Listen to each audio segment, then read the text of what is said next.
देखो, अब अपन नेक्स्ट चैप्टर स्टार्ट करें अकाउंट्स का, 11th में अकाउंट्स में, that is accounting concept principle and convention. And this is very very very important chapter accounting के पॉइंट ऑफ व्यू से। जैसे इंग्लिश में ग्रामर होती है, वैसे ही हमारे अकाउंट्स की ग्रामर है।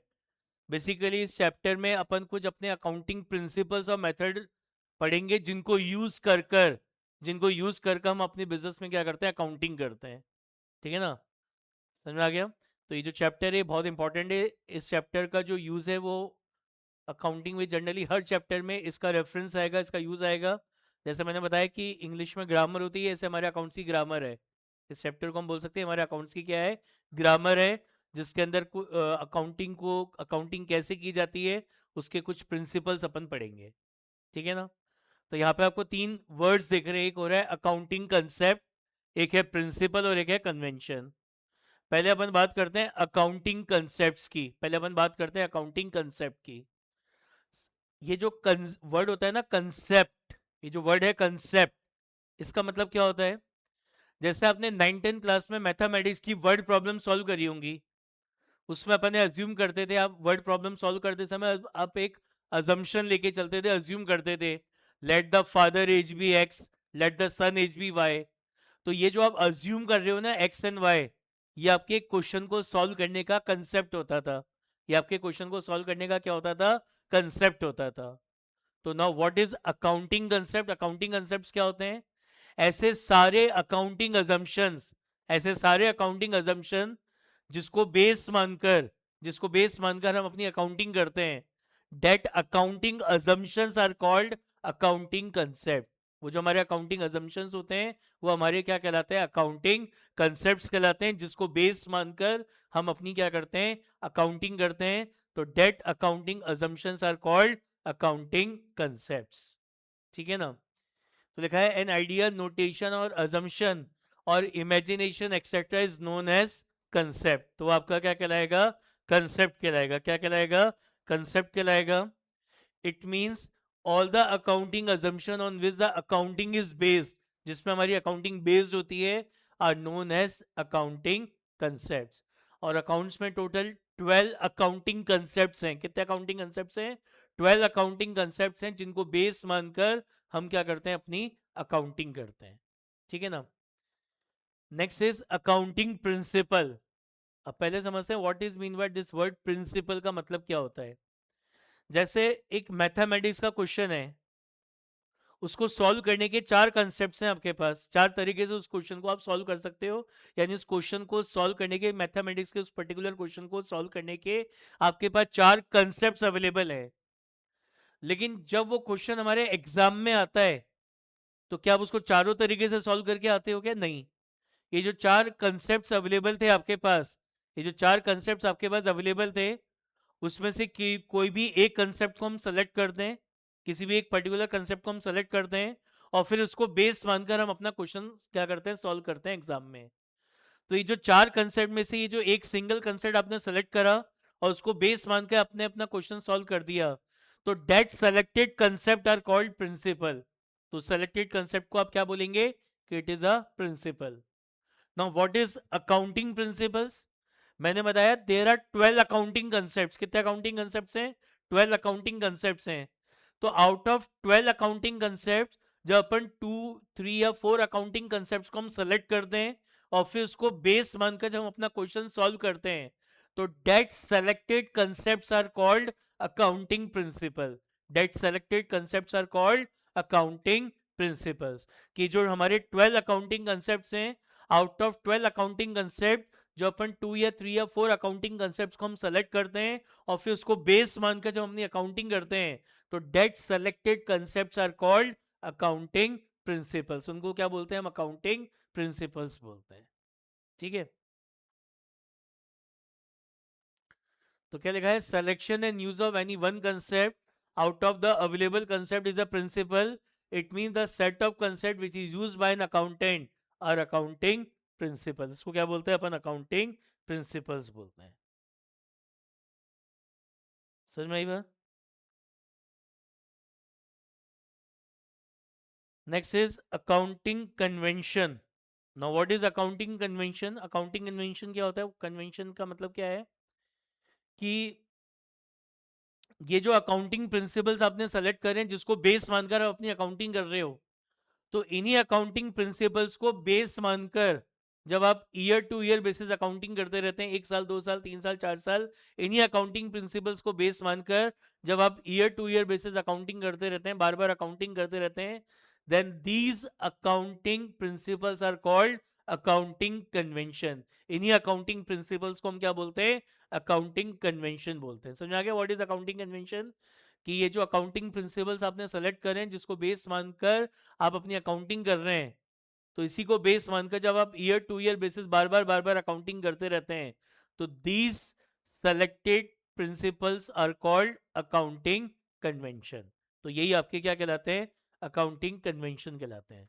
तो लिखा है those principle which are in practice followed from year to year basis are accounting convention. वो आपके क्या कहलाएंगे? अकाउंटिंग कन्वेंशन कहलाएंगे। समझ में आ गया तीनों का मतलब? अब मैंने क्या बताया? There are 12 accounting concept. अब एक एक करके एक एक अकाउंटिंग कंसेप्ट को डिस्कस कर रहे हैं। हमको इसको जो पढ़ा रहा हूँ मैं, जो अकाउंटिंग कंसेप्ट में पढ़ा रहा हूँ, इसको इस तरीके से समझना है कि इनको फॉलो करके अकाउंटिंग करेंगे तो क्या बेनिफिट होगा, और अगर हम इनको बिना फॉलो करे अकाउंटिंग करें तो क्या होगा। इस तरीके से समझ के पढ़ना है इसको, ठीक है ना? तो सबसे पहला जो कंसेप्ट है वो है आपका सेपरेट एंटिटी कंसेप्ट। कौन सा कंसेप्ट? Separate entity concept. ये सेपरेट एंटिटी कंसेप्ट आपसे क्या कहता है? ये जो कंसेप्ट है सेपरेट एंटिटी कंसेप्ट, ये आपसे क्या कहता है कि बिजनेस और बिजनेसमैन ये दोनों क्या है? अलग अलग पर्सन हैं, अलग अलग एंटिटी हैं, और हम जो भी अकाउंटिंग करते हैं या पढ़ते हैं वो सारी अकाउंटिंग करी या पढ़ी जाती है किसके पॉइंट ऑफ व्यू से? बिजनेस के पॉइंट ऑफ व्यू से, ना कि बिजनेस मैन के पॉइंट ऑफ व्यू से। समझ में आया मैंने क्या बोला? According to separate entity concept, business और बिजनेसमैन ये दोनों क्या है? अलग अलग पर्सन हैं, अलग अलग एंटिटी हैं, और हम जो भी अकाउंटिंग करते हैं या पढ़ते हैं वो सारी अकाउंटिंग करी या पढ़ी जाती है किसके पॉइंट ऑफ व्यू से? बिजनेस के पॉइंट ऑफ व्यू से, ना कि बिजनेस मैन के पॉइंट ऑफ व्यू से। अब इस कंसेप्ट को फॉलो करके अगर आप अकाउंटिंग करोगे बिजनेस में तो क्या बेनिफिट होगा? अगर आप इस कंसेप्ट को फॉलो कर रहे हो तो इस कंसेप्ट के अकॉर्डिंग क्या है कि बिजनेस अलग है और बिजनेसमैन अलग है, बिजनेस और बिजनेसमैन दोनों अलग अलग है।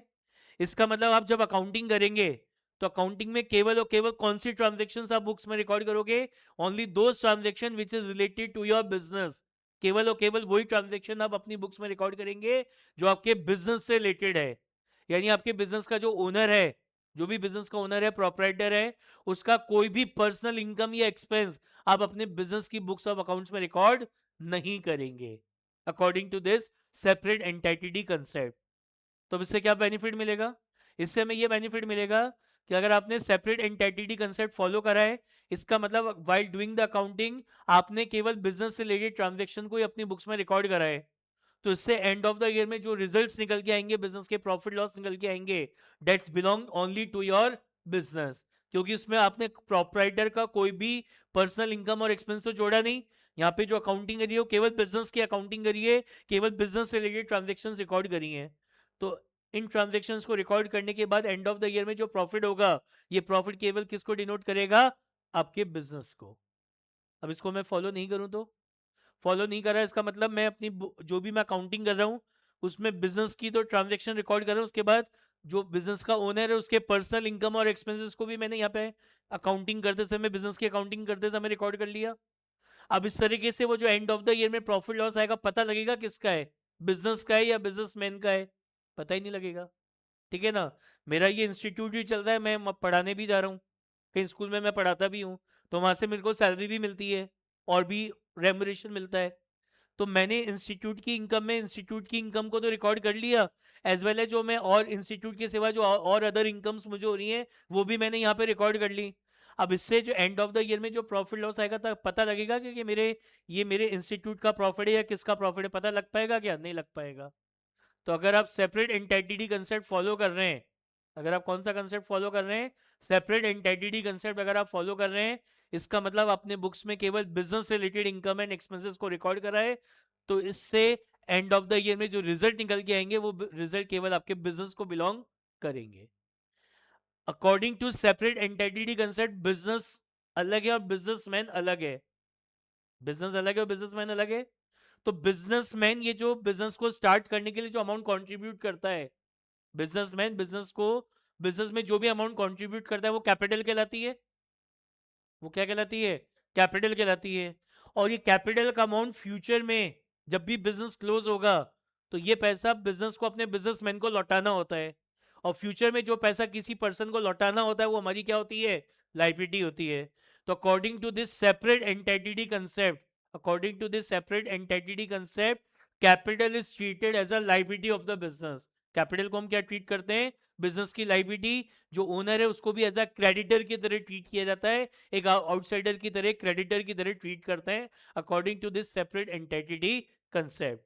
क्योंकि according to separate entity concept दोनों पर्सन अलग अलग है।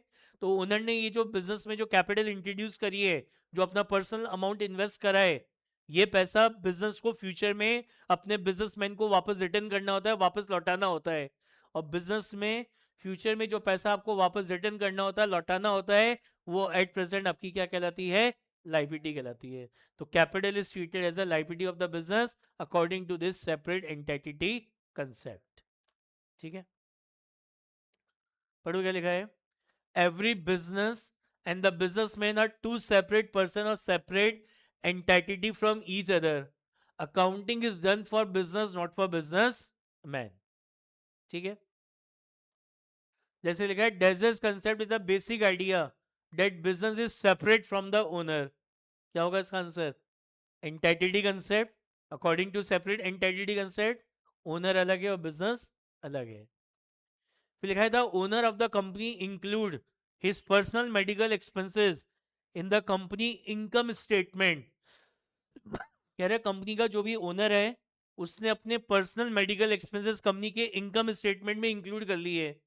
Indicate the principle that is violated. तो कौन से प्रिंसिपल का वैल्यूशन कर दिया? Separate entity concept. According to separate entity concept business अलग है और बिजनेस का ओनर अलग है। तो बिजनेस के ओनर का कोई भी पर्सनल इनकम और एक्सपेंस आप बिजनेस की बुक्स में शो नहीं करेंगे according to separate entity concept. फिर लिखा है recording of capital, recording of capital contributed by the owner as a liability ensure the adherence principle of।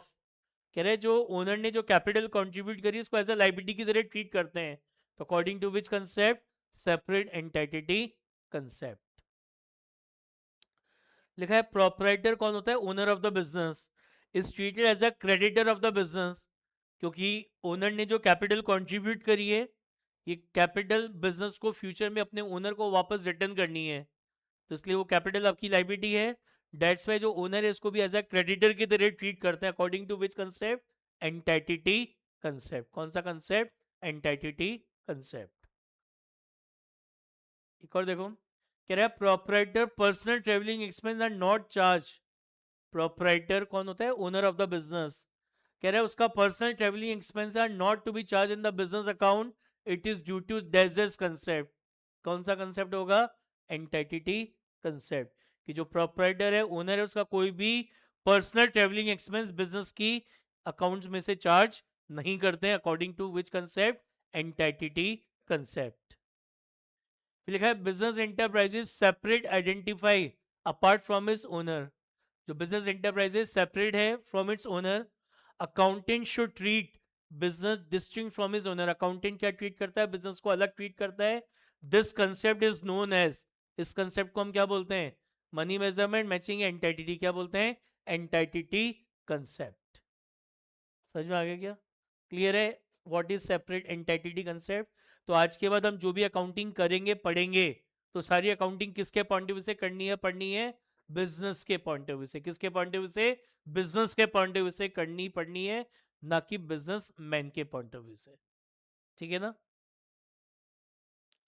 Now next is money measurement concept. ये money measurement concept आपसे क्या कहता है?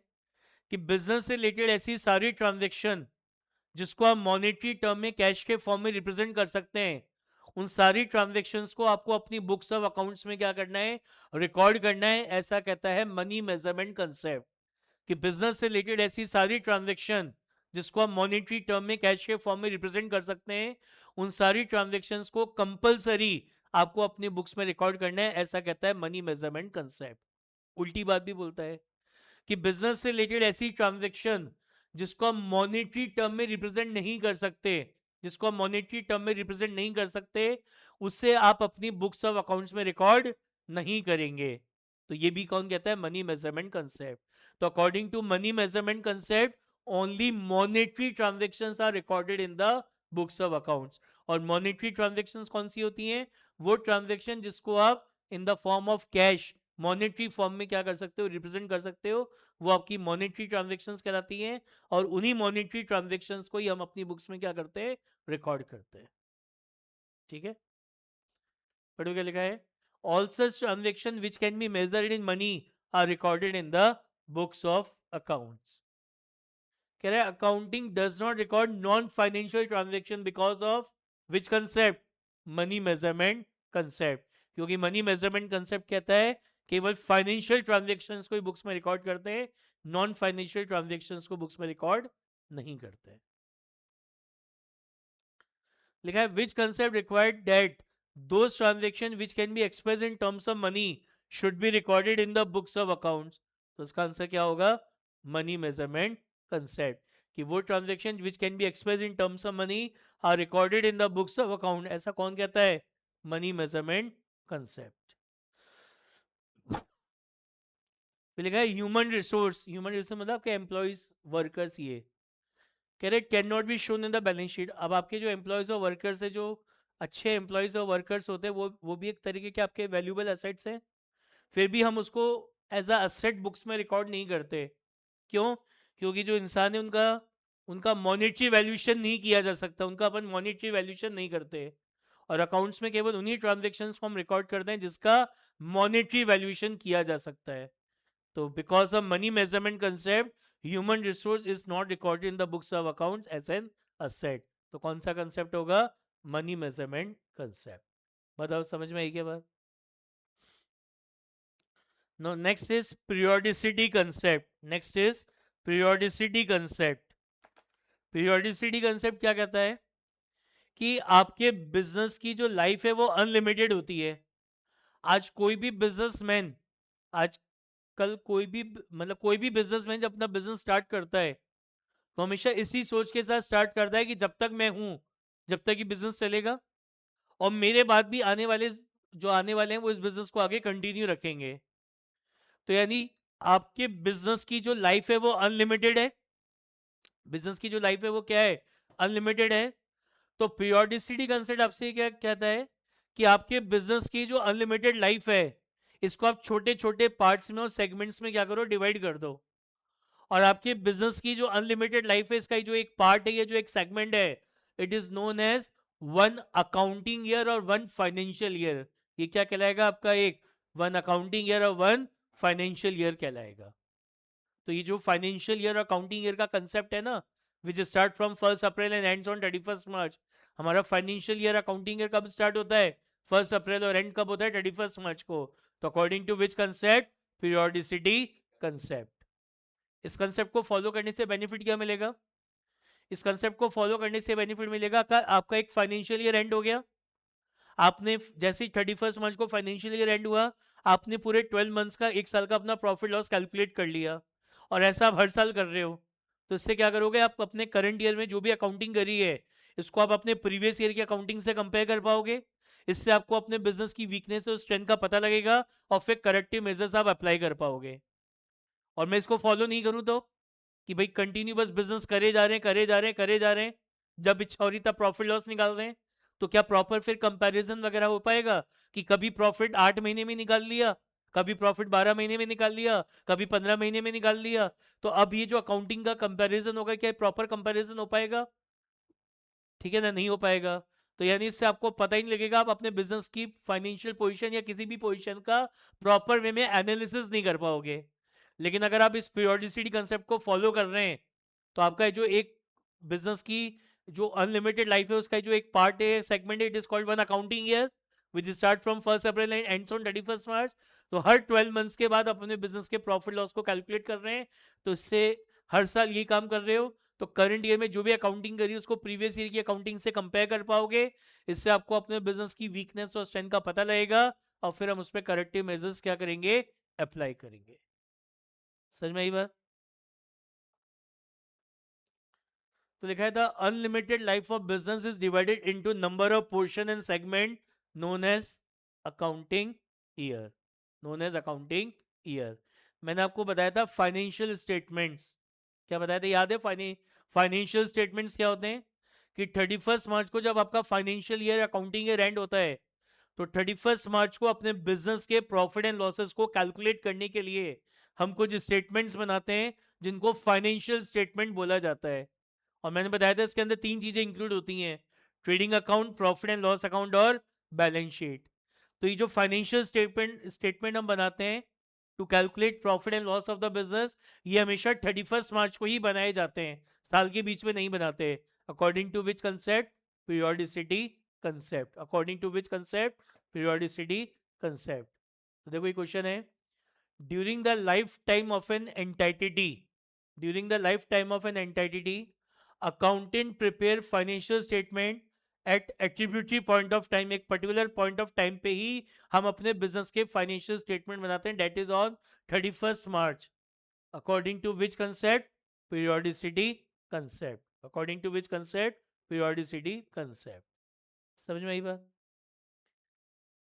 No next is accrual concept. This is very very very very important concept, ये बहुत जगह use आएगा, बार बार use आएगा, इसको अच्छे से समझना है, लर्न भी करना है। क्या कहता है एक्रूअल कंसेप्ट? ये एक्रूअल कंसेप्ट आपसे 4 बातें बोलता है। ये जो एक्रूअल कंसेप्ट है ये आपसे 4 बातें बोलता है। कौन सी 4 बातें बोलता है?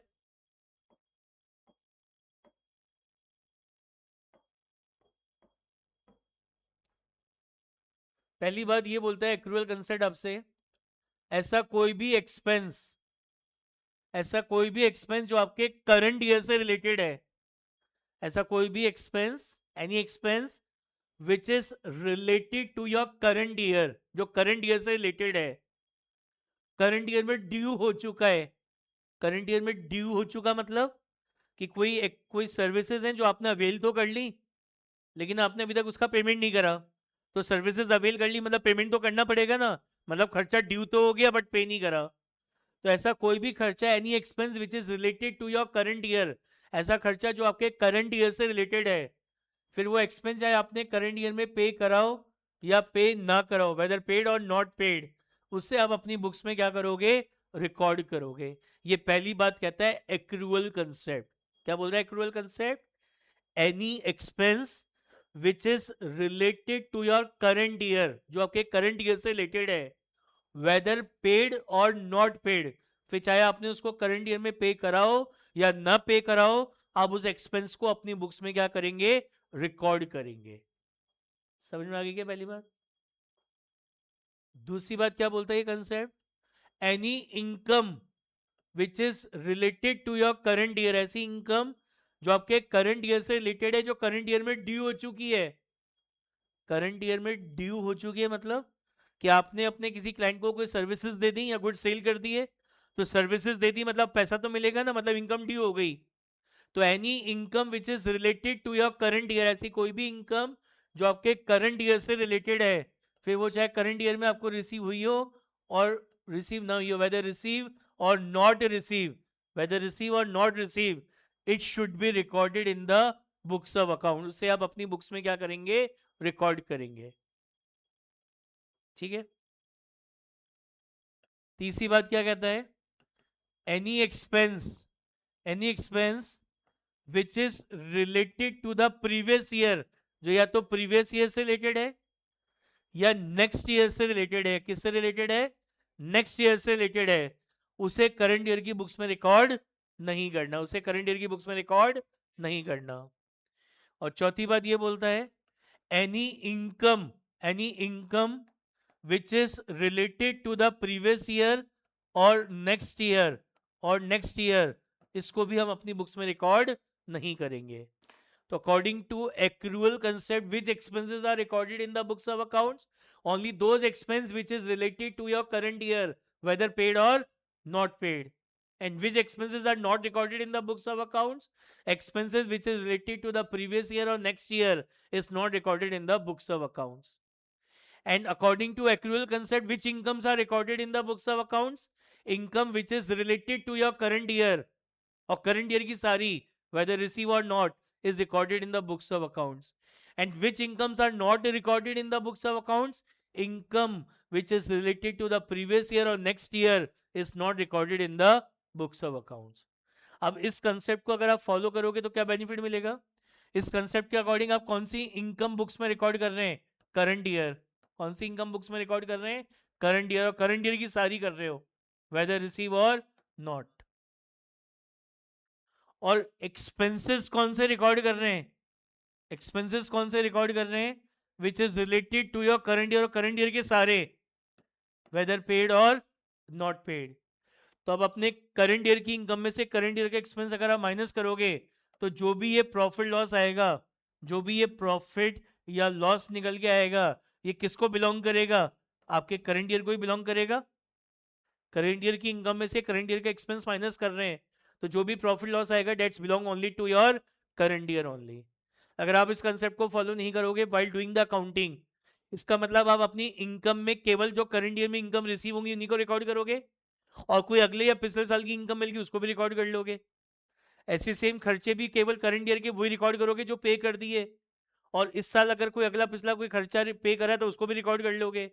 तो ऐसे इनकम और एक्सपेंस को रिकॉर्ड करके जो प्रॉफिट लॉस आएगा वो पता लगेगा कि कौन से साल का है? पता ही नहीं लग पाएगा. आपने करंट ईयर के सारे इनकम और एक्सपेंसेस को रिकॉर्ड करा नहीं प्रॉपरली, और अगला पिछले साल का और रिकॉर्ड कर लिया करंट ईयर की बुक्स में, तो इससे जो प्रॉफिट लॉस निकल के आया ये पता ही नहीं लगेगा ये कौन से साल का निकल के आ गया.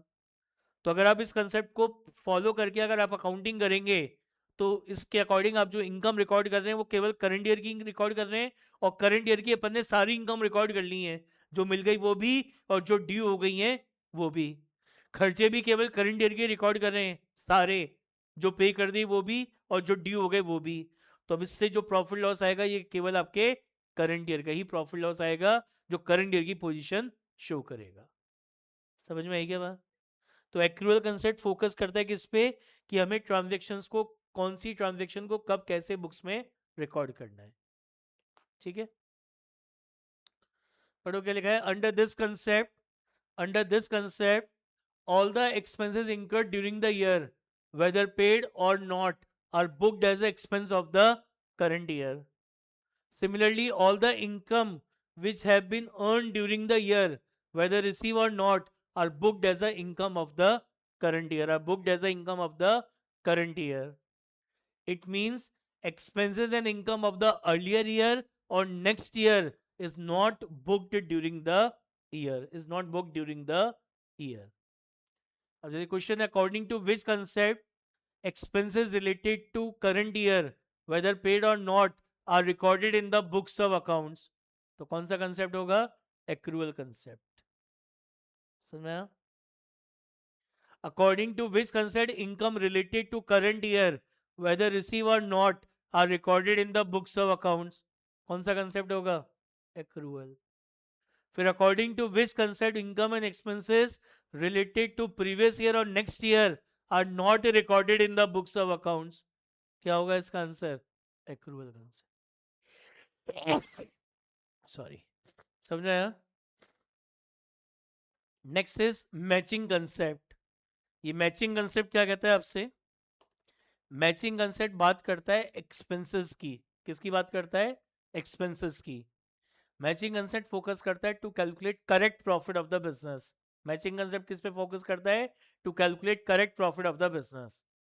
तो अकॉर्डिंग टू मैचिंग कंसेप्ट, जो भी एक्सपेंसेस आप अपनी बुक्स में रिकॉर्ड कर रहे हो, आपने अपने करंट ईयर में जिन भी एक्सपेंसेस को आपने अपनी बुक्स में रिकॉर्ड करा है, it should be matched, it should be match with your current year income और रेवेन्यू. ये किसके साथ मैच होनी चाहिए? आपके करंट ईयर की इनकम या रेवेन्यू के साथ मैच होनी चाहिए. यानी ये मैचिंग कंसेप्ट हमसे ये कहता है कि जो भी एक्सपेंस आप बुक्स में रिकॉर्ड कर रहे हैं उसका एकदम डायरेक्ट रिलेशन आपके करंट ईयर की इनकम से होना चाहिए. करंट ईयर की इनकम से होना चाहिए। जैसे फॉर एग्जांपल मैंने अपने घर के लिए वॉशिंग मशीन परचेज करी और उस वॉशिंग मशीन के एक्सपेंस को मैं अपने इंस्टीट्यूट के एक्सपेंस में शो कर रहा हूँ। अब अगले साल वो इनकम टैक्स ऑफिसर आएगा, मुझसे पूछेगा, बोले यहाँ पे क्या काम करते हो? बोले बच्चों को पढ़ाते हैं। बोले आपने खर्चों में एक खर्चा दिखा रखा है वॉशिंग मशीन का, तो बोले बच्चों को पढ़ाते ही हैं, उनके कपड़े भी वॉश करते हैं? बोले नहीं, पढ़ाते ही हैं। तो फिर इस इंस्टीट्यूट में वॉशिंग मशीन का क्या काम है? कोई काम है क्या? नहीं ना। यानी वॉशिंग मशीन का खर्चा जो मैंने अपने इंस्टीट्यूट के खर्चों में शो कर दिया, और इंस्टीट्यूट से मुझे जो इनकम हो रही है उसमें कोई रिलेशन है क्या? उसमें कोई रिलेशन है क्या? नहीं है कोई रिलेशन। तो ऐसे खर्चों को बुक्स में रिकॉर्ड नहीं करना। तो मैचिंग कंसेप्ट क्या कहता है कि जो भी एक्सपेंसेस आप अपनी बुक्स में रिकॉर्ड कर रहे हैं, it should be matched with your current year income. यानी आप अपने करंट ईयर की इनकम में से करंट ईयर का सारा एक्सपेंस माइनस करोगे जो आपके बिजनेस से रिलेटेड है। आपके करंट ईयर में जो भी बिजनेस से रिलेटेड एक्सपेंस हुआ है, वो सारा खर्चा आप अपने करंट ईयर की इनकम में से क्या करोगे? माइनस करोगे, और वीकेंड से चार्ज करोगे। क्या करोगे? चार्ज करोगे।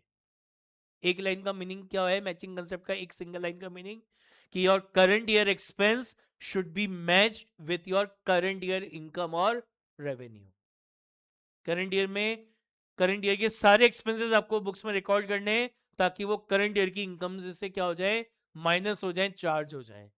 ये कहता है मैचिंग कंसेप्ट। समझ में आया क्या? पढ़ो क्या लिखा है।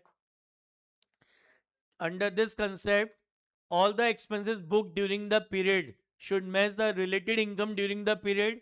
It means there must be a perfect correlation between the income and expenses during the period. The way question, accounting convention means profit match with revenue sales, तो प्रॉफिट की तो कोई बात ही नहीं बोली मैंने इसमें। प्रॉफिट मैच विद इन्वेस्टमेंट, ये भी नहीं बोला। Expense of one period should be match against the expense of another period, नहीं, same period. Expense of one period should be match against the revenue of the same period, बिल्कुल यही कहता है matching concept. D, matching concept is based on, matching concept किसकी बात करता है? Asset liability की तो बात ही नहीं करता, किसकी बात करता है? एक्सपेंसेस की। Matching concept means asset is equal to liability plus capital, नहीं। ट्रांजैक्शन रिकॉर्डेड एक्चुअल कॉस्ट, नहीं। Anticipated profit against all person, नहीं। Expense should be match with the revenue of the same period. समझ में आ गया? तो ये डिफरेंस है एक्रूअल कंसेप्ट और मैचिंग कंसेप्ट में, कि एक्रूअल कंसेप्ट क्या कहता है? Recording income and expense when earned और इनकर्ड, जबकि मैचिंग कंसेप्ट क्या कह रहा है? Matching expense with related with the revenue of the same period. Focus यहाँ पे क्या है? टाइमिंग ऑफ ट्रांजेक्शन पे। तो जैसे आउटस्टैंडिंग, एक्रूड, ये सब यहाँ पे इंपॉर्टेंट है। यहाँ पे फोकस क्या है? To calculate correct profit, true profit निकालना बेस्ड ऑन एक्रूअल। किस पे? बेस्ड ऑन एक्रूअल बेसिस पे जो ट्रांजेक्शन रिकॉर्ड हुई है उसके बेसिस पे ट्रू प्रॉफिट कैलकुलेट करना, और एक्सपेंस रिलेटेड टू इनकम। तो जैसे यहाँ पे जो आउटस्टैंडिंग सैलरी, इंटरेस्ट वगैरह ये बताता है कब कैसे रिकॉर्ड करना है, ये बताता है कॉस्ट ऑफ गुड और कमीशन ऑन सेल। तो क्या डिफरेंस हो गया? एक्रूअल कंसेप्ट क्या कह रहा है? Record when incurred. मैचिंग क्या कहता है? Match with revenue. फोकस क्या है? टाइमिंग पे, ये क्या है? प्रॉफिट कैलकुलेशन पे। इसका एक्रूअल का वाइडर कंसेप्ट है, इसका नैरो कंसेप्ट है, जैसे आउटस्टैंडिंग एक्सपेंस वर्सेस रेवेन्यू। समझ में आ गए? चलिए अब इसके आगे के कल अपन डिस्कस करेंगे।